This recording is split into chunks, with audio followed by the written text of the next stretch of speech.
Ladies and gentlemen, thank you once again for joining us. I gotta cut that out. Ladies and gentlemen, thank you once again for tuning in to another episode of GOW, the Generation Wrestling Podcast. As always, is yours truly, the 29-year-old piece of gold, the franchise, aka the showstopper, better known as the GOW's resident tribal chief.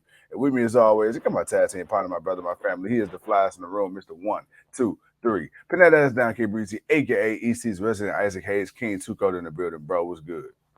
Man, nothing much, man, other than sleepyhead over here messing up, but I gotta mess with you.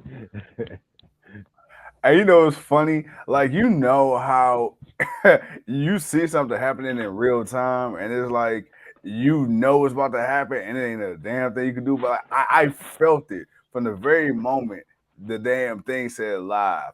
I'm like, all right, yeah, but this ain't about to come out the way it's supposed to. We gotta. I try to overstep. I try to overstep reality, and it just wasn't meant to be at that moment.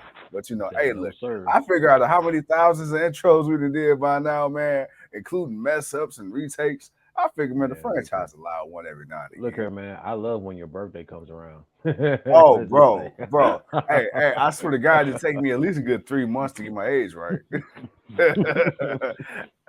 Bruh, I swear to God, I was a 28-year-old piece of gold about 3 months into my 29th birthday.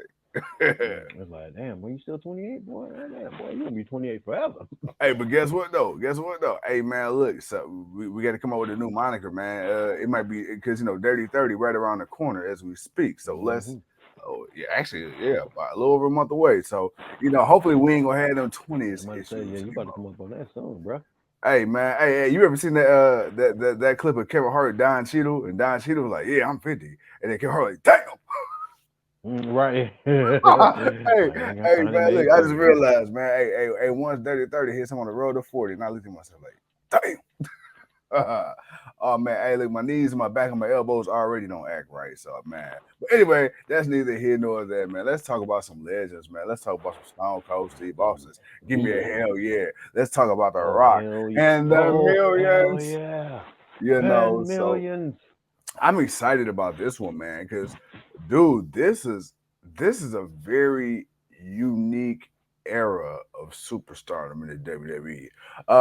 Every time I look online, man, especially when I look at these old wrestling pages on social media, or I see these old wrestling clips from the Attitude Era and the early stages of the Ruthless Aggression, but mainly the Attitude Era, because that's what these guys are really based out of. When you look at the roster from top to bottom, man, stacked doesn't even begin to describe the word. You and I and Flawless, when we first started this thing years ago, we always said, man, when you go back, you watch the card, even the mid carders then were main eventers, or will be main eventers now.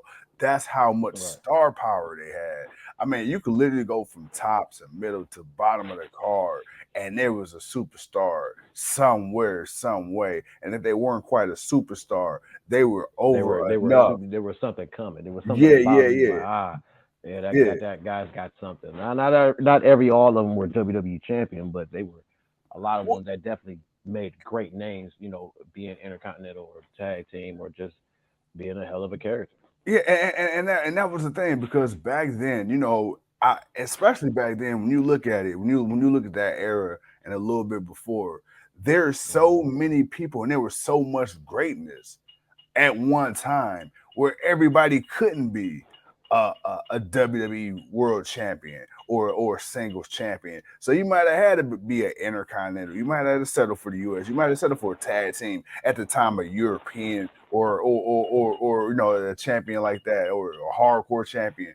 But I think that goes to show, when you could come out with a show listing, the greatest wrestlers to never win a championship, the greatest Hall of Famers to never win a world title. I think in some ways that's a great problem to have, because if you look at the roster now, and I'm not knocking anybody, athletically, I think this might be the most gifted time period in pro wrestling history, probably in sports altogether as a whole.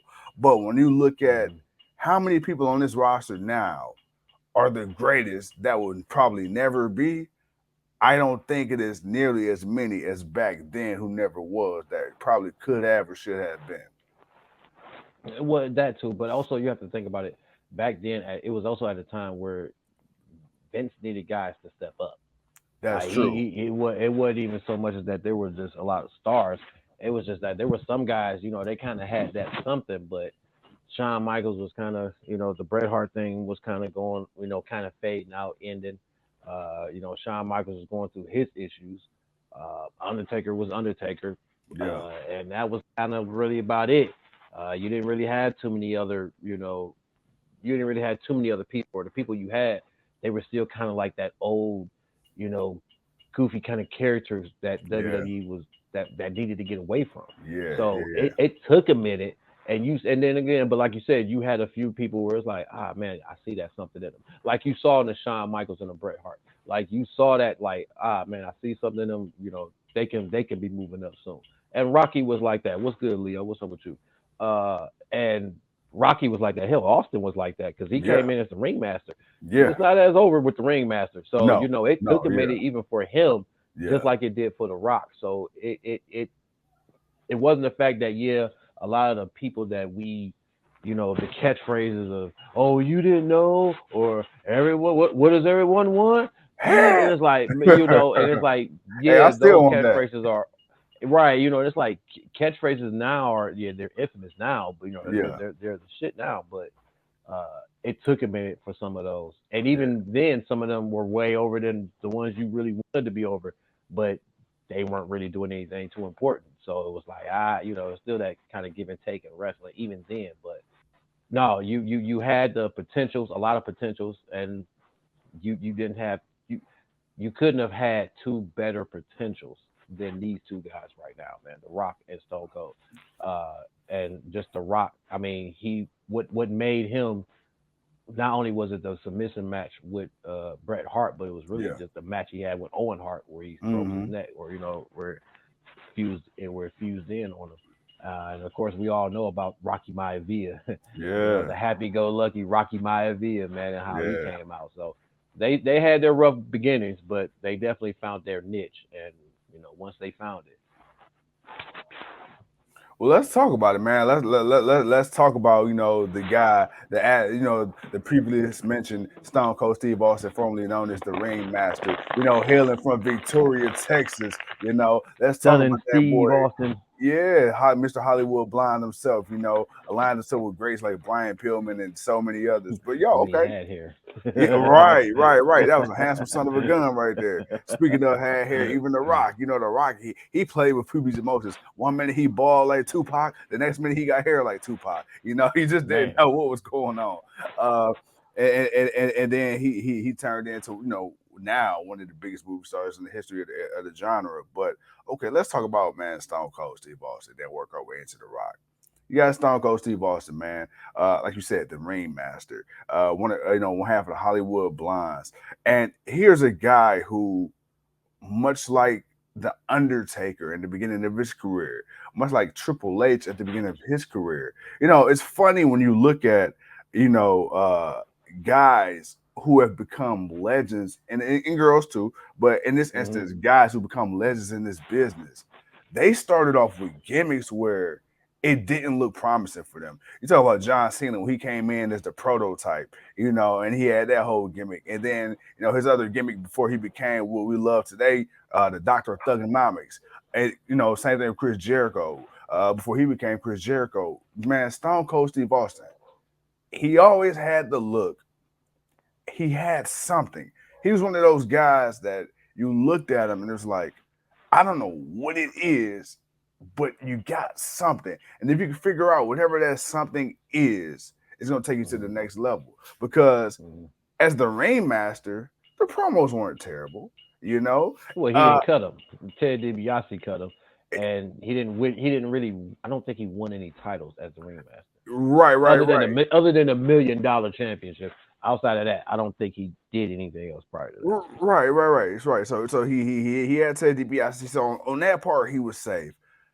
In the ring, he had the look, he had the build, the blonde hair, the blue eyes. The guy was jacked. He looked good, but the gimmick was very vanilla. It was very stale, and your looks can only get you so far. And like you said, Ted DiBiase was the one cutting all the promos and stuff like that. So Hmm. it's like, okay, well, you got a generic gimmick. You got somebody else talking for you. You know, you're really not winning much. You're not really doing anything. You kind of just on the card to be on the card. It's kind of really hard to get behind a guy like that because you really don't know what the guy working with, you know, and so then you have the situation where you put him in the King of the Ring tournament. You have the Right. him and Bret Hart, they jaw jacking, they going back and forth. Bret, he on top of the world, he doing his thing. Him and Shawn, they was doing their thing, taking over. And then you got a guy named Stone Cold Steve Austin who's full of piss and vinegar. And then Right. he comes out and he says, you got your Bible scriptures, you got this, you got that. Well, Austin 3:16 says, I just whipped your ass. And that's a guy like he didn't know he was gonna say that. It was just, hey, I'm pissed off. I'm here. Right. I'm next Right. up. I'm here to take what's mine. And you know what? You want to step here, do your Bible thumping and doing this, doing that. Well, guess what? Well, let me tell you something. And man, it just took off. Like you say, one of the most iconic imageries and one of the most often duplicated imageries and big matches is that Crimson Mask. When you got Bret Hart, where he got Stone Cold Steve Austin, the sharpshooter, he got his mouth wide open, his face is grimacing, look like he writhing through pain, and all you see is just the blood trickling down. From that moment forward, man, Stone Cold Steve Austin, he said that he took care of his business and he never looked back, bro. Taking it back to WCW and before, before Stone Cold Steve Austin really became Stone Cold, before he became Stunning Steve Austin, before he became the Rain Man, all that, right? What were your thoughts on Steve Austin, man? Was he a guy that you had your eye on before he became Stone Cold Steve Austin? Not so much. He was a guy I had my eye on. He was a guy I knew of because again, him and Brian Pillman, Hollywood Blondes. I used to hate Yeah, them as tag team champions in WCW. So I mean, I liked them, but I hated them. They were bad. I hated them. They were bad guys. right. So no, I always knew of him, and it took me a while to realize it was him when he came to WWE because over there he had no beard and hair on top of his head. Yeah, He get a yeah, WWE, he shaved his head and he had a beard or yeah, goatee. yeah, So it was like, all right, who's it? Like, damn, he looks familiar. So it took me a minute to realize who he was. So yeah, he had to look the whole attitude aspect of it was always there. It was just a way of making it, getting it over, and mm-hmm. him getting rid of, not getting rid of, but them, uh, kind of just taking away Ted DiBiase. You like, okay, we know he's a talker, but Ted had kind of Ted had kind of worn out his welcome. Like his gimmick had kind of got stale. Like Ted Yeah. DiBiase, $1 million man. It's like, dude, you've been the same dude for so long. Like nothing new about you. So it was like right. So it was like that kind of might have been killing it a little bit, even though he's still Ted DiBiase. People still like him, but it was like no one's clamoring for it. So him doing that speech and giving that Austin 3:16 Bible verse, ass kicking verse, I would say, um, that helped. The attitude of it, like Yeah, that was the whole thing. It was that attitude. It was like, whoa, Brody, okay, your mic. this dude just said a whole bunch that was just like, wow, like all right, man, damn, he really crossed the path because people kind of had an issue with him messing with Jake the Snake with that about at that time. Yeah, So yeah, he yeah. had the proper heel heat working for him, so that got him over. And once then, like I said, he had his match with Brett, and even then he was a heel. Owen Hart, I think he was the heel then, or getting ready to turn to be the heel, higher, or get ready to turn to be the face. But he had proved himself in the ring with those guys, and those are two hell of a guys to be able to prove yourself in the ring with, along with a lot of other people that he fought with. But those are the ones that stand out. So of course, when we get to the King of the Ring and he wins, and as he wins, at that time, King of the Ring got a title shot. You was there. What did he get? Yeah, they got a title shot. And he earned. Well, no, wait a minute. He didn't get. No, he got an Intercontinental title shot. That's what it was because he was Intercontinental champ. He got that one. But by the time he got that, and then it was time for him to, then he was transitioning to that beer drinking, middle finger and stump a mud hole. Like that was transitioning over for him. And then while that's transitioning over for him, we're getting this young 26-year-old Yeah, guy that's got yeah, this look of a, like a a Hawaiian Samoan god, man, Mm, with the brightest smile ever, man, and he's just yeah, so chipper. And then we just go from there. And then he went through his struggles and the Rock, and he went, Rocky Maivia didn't get over. It was one of those. It was hot for that 1 second. It's like him and John Cena they really mirror each other when you yeah, really think about it, yeah, because both of their characters came out like for that one hot pop. They yeah, had that one hot yeah, 15 seconds of fame. And then yeah, after that, that kind of faded for them to where they had to both come out and be something different. yeah, Uh, and Austin, you could say the same thing because again, the Ringmaster, it kind of got him over, but then it didn't go as long. yeah. So, but no, man, for them two to start out just the way they did, especially on the show, man, it just brought back good memories. Well, okay, you talk about The Rock, Mr. Dwayne Johnson. Let's talk about it, man. Uh, you talk about a wrestling lineage. My guy, uh, the Fatus, and Fatus, The wow, yeah, Anoais, and the Johnsons. It's synonymous like the Guerreros and the Harts and the Colognes. There's certain guys, the Ortons. There's people in this the business, man, Fatu that is family. there's people in this business that is simply meant for greatness. When you look at The Rock, and I'm not even about to start to begin to name all the damn people he's related to in the business, but when you take it back Man, before him, you got the Yokozunas, you got the Appas, the Seekers, of course, you got his dad, wow, Mo, you got Umaga, you got, Mighty rest in Johnson, peace, yeah. you got Rikishi, you got the Usos, you got Jax, you got everybody, man, so many people. But here's the guy. Here is the guy. You know, you talk about John Cena and Steve Austin's careers mirroring each other, right? No, I these mean, days, yeah. John Cena and The Rock's careers mirroring each other, but what about the longevity and the hot streak of The Rock and Steve Austin mirroring each other? Because it kind of overlaps, but there's like this 6 to 7 year period where Austin was just on fire, on top of the world, and then Yeah, Rocky. 2002, before he became, before he got the role for the Scorpion King like that. When Rocky, he started really getting hot. He was in the middle of like that 6, 7 year run, and then of course, Austin, his kind of came to an end, kind of out of his control, and then Rocky, his kind of dwindled down more of his control because he started finding success in Hollywood, started, hosting Saturday Night Live, started getting more opportunities outside of the business. So, he was somebody, if he wanted to, he could have kept it going a little longer, I think. But even then, he saw the business going a different direction. The Rock, him and Hollywood Hulk Hogan at WrestleMania, right? That is the match where, and to hear, Hogan say, Vince came to him and was like, hey, I think Rocky's the guy, like, what do you think? And to hear the praise and the adoration, yet maybe a little deservedly so, a little bit of, I want to say resentment, but it's kind of like, okay, all right, you want to put this guy over? All right, let's get it done. So now you have him at WrestleMania, and then the double turn, right? And it's like, bro, for them to kind of just on the fly like that. I think when you look at it, when you talk about The Rock and Steve Austin was hot. Rocky came out, like you said, he had Rocky Maivia. You had the Nation of Domination, right? And all this happened before The Rock even became, if you smell, you know what I'm saying? All that. And then you finally get that version of Rock. You had Hollywood Rock and all that. And then you go back to the Brahma Bull.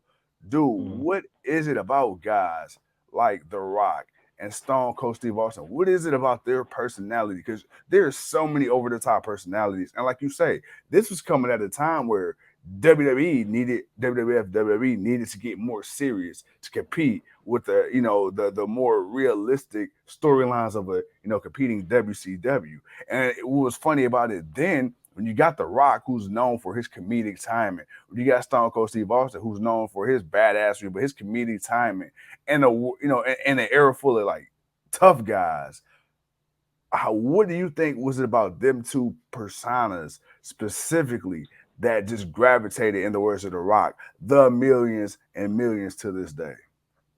Well, the persona was that for Austin, it was his relatability to just the regular people in the workforce. Yeah, people who just that just felt the way he felt. Like he spoke to a group of people that was like, man, sometimes I just be wanting to give somebody a middle finger, man, and just tell them, and just keep it going, which people do. But what really got him over was which it really wasn't so much. It was The Rock. The Rock was a piece for him as far as wrestling, as far as in ring, but as far as character or anything outside, it was really Vince. Like for Yeah. Austin, like it was really Vince. That was the thing because that opened up something so much more than what people ever thought was possible. Nobody knew the owner to be involved in a company like that. So that and then for Austin to be that guy to when your boss is being an asshole and you want to just go in the office and give him a middle finger, kick him in the gut, and then give him a stunner, and then Yeah. you shake your head, give him two more middle fingers, and pour some beer on him, and then say, "Oh hell yeah," and walk out. That spoke to people, and the Rock was just the Rock's promo compared to Austin. Austin was a good promo. Austin could go out there, he could talk, but The Rock could talk.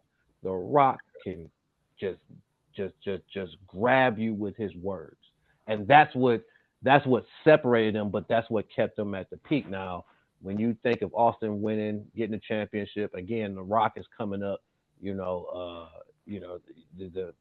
Austin gifted him the Intercontinental Championship, but that was planting the seeds for what could possibly be. Because once The Rock, once they figured out, okay, the Maivia thing ain't working, Yeah. uh, we got to change his whole persona. We got to change his attitude. We got to do something different. Then you had an all black radical group, the Nation of Domination.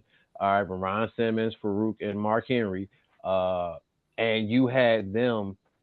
Um, you had that going on, like, and they needed something. You needed something, and The Rock was the perfect person because he was that guy that when you thought he was gonna come out to do something to help somebody that the people like, Yeah. it's like, oh yeah, we like you now because you're coming to help the guy we like. But then when he turned on him, it was like, oh, or if you thought we didn't hate you before, now we about to really hate you. Yeah. And Yeah. Yeah. him taking that, what's going on, man? And him taking that and running with it and just being able to be a slick talker.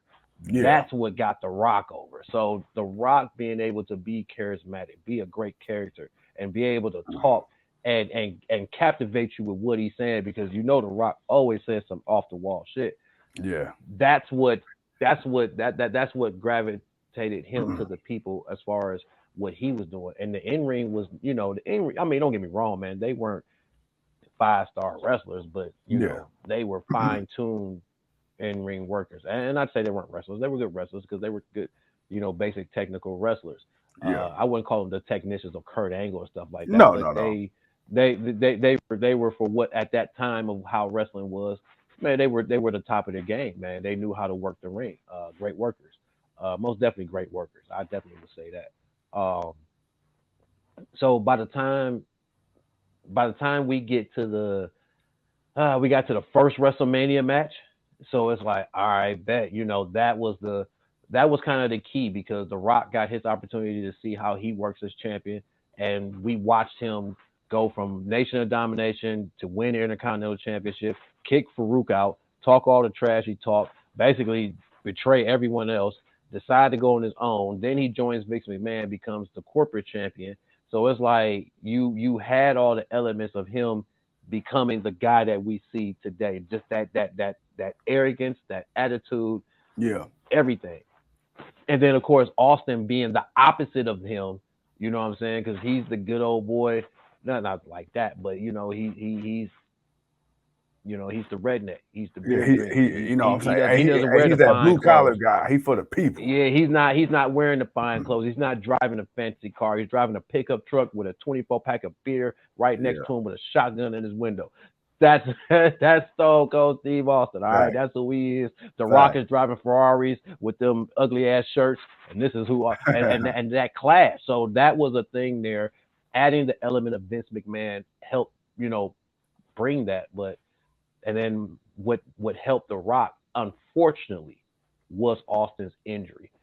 back in '99, prior to the Survivor Series, where we were Yeah. supposed to get the triple threat match of him, Yeah. Triple H, and Austin, for the WWE Championship. But that's what helped put The Rock over. Unfortunately for Austin, because he was hurt, and he had to go get surgery because the power driver he took from Owen Hart had affected him Yeah. by that point. Yeah. So he needed to get taken care of. And it was just a great opportunity. I mean, hell, Triple H benefited from it. If you think about it, Triple H benefited from it just as much. The only difference was he didn't become that. He didn't become the mega star that they became. He Right. was just that. He was just the guy that married the boss's daughter. So I think that kind of hampered him for a while until people just accepted, like, yo, this dude is he's really the game. He's really the Yeah. cerebral assassin. But that time away, that year off, that gave The Rock everything he needed. He became the ultimate babyface. Then, I can't not mention This Is Your Life with Mick Foley.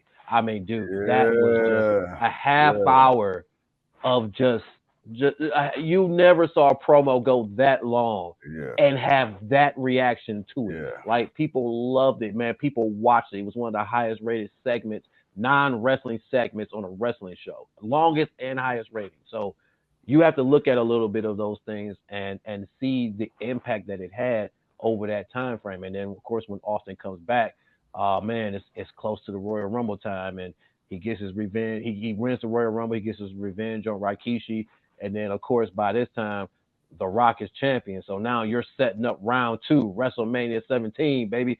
You got 17, The Rock and Austin in the main event. Was it 17? No, this was yeah, it was 17. It was 17 because the other one was a little bit later. And then, of course, you got the infamous turn, and seeing that right there was Yeah. another element and another level to these two guys, because you needed one of these guys to be the bad guy. And a lot of people thought it would be The Rock again. And Yeah. honestly, I can understand that, but I also understand why people were mad about the heel Vince McMahon, because nobody wanted to see Vince, Stone Cold team up with Vince. They wanted to see him stun Vince and be Yeah. against him. But if you think about it Yeah. from a character standpoint, it It made made sense, sense. man. Yeah.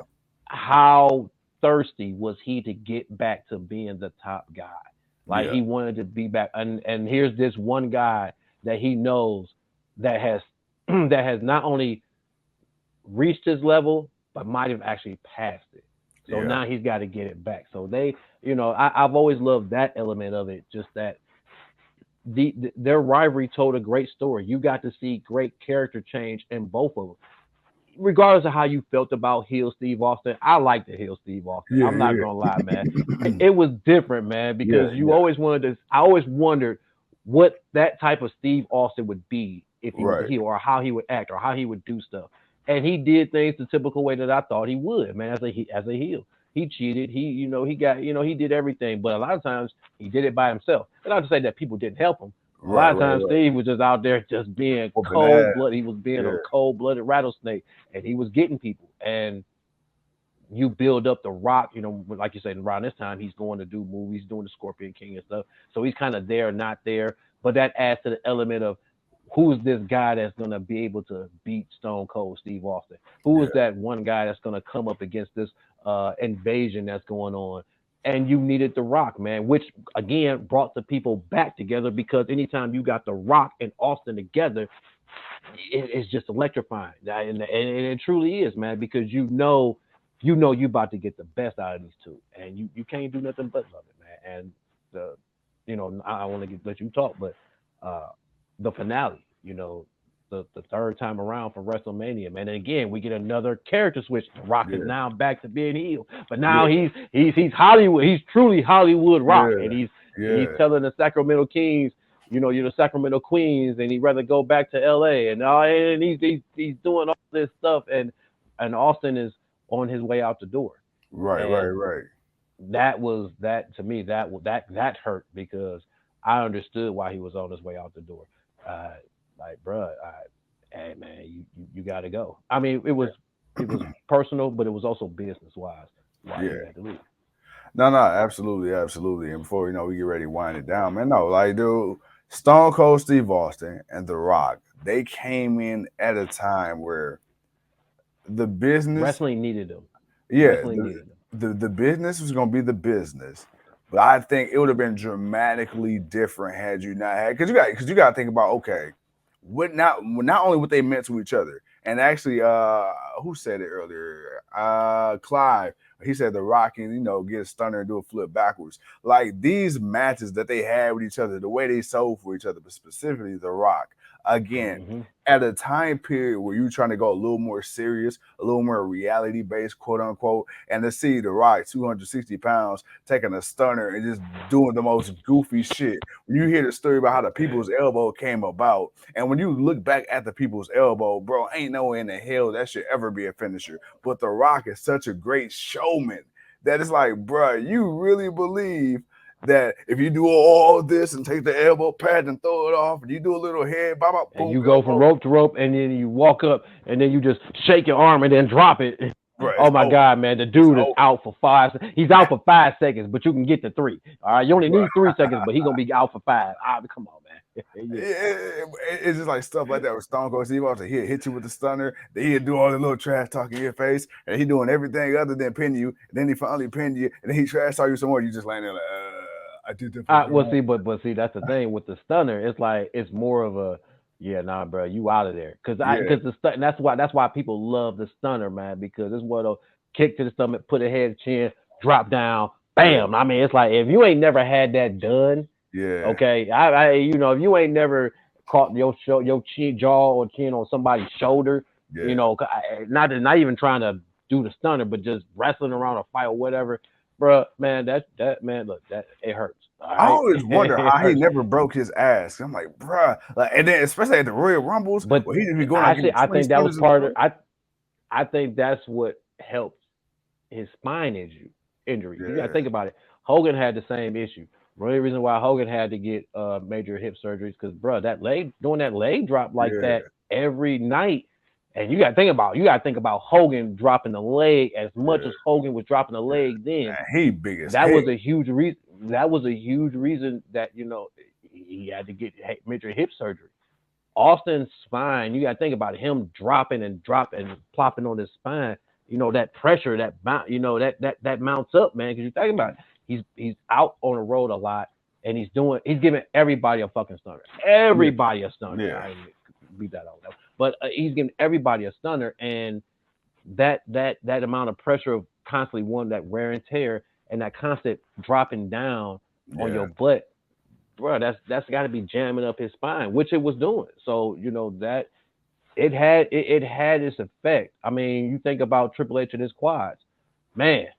Pedigrees, all right, man. Them pedigrees, bro.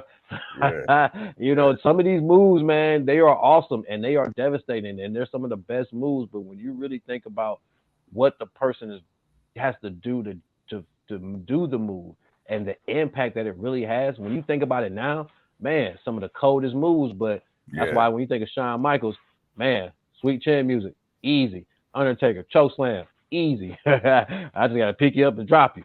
Tombstone power driver.